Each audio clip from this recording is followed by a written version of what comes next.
Media খুব সূক্ষ্মভাবে মানুষের কনসেন্ট ম্যানুফ্যাকচার শুরু করেছে।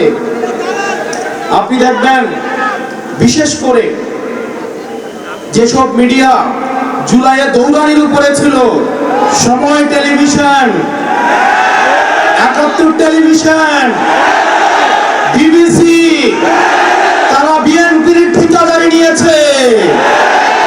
অথচ গত ১৭ বছর ধরে এই টেলিভিশনগুলাই টকশোতে, নিউজে তারেক জিয়াকে দেশদ্রোহী বানানোর চেষ্টা করেছেন। বিএনপি আজকে তাদের কোলে উঠে বসেছে।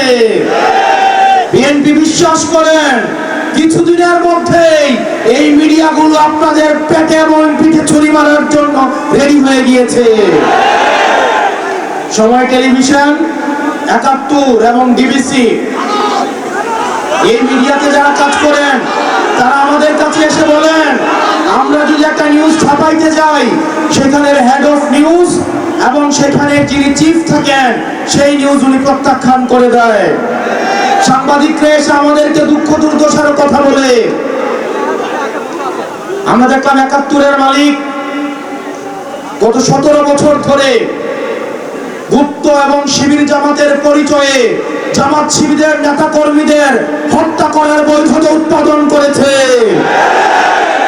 অত্যন্ত পরিতাপের বিষয়, ৭১ টিভির মালিক এখন তারেক জিয়ার অন্তরঙ্গ বন্ধুতে পরিণত হয়েছে। এগুলো খুব দুঃখজনক ঘটনা। ইনশাআল্লাহ আগামী যে বিপ্লব হবে, এই চূড়ান্ত বিপ্লব হবে এই দালাল মিডিয়ার বিরুদ্ধে।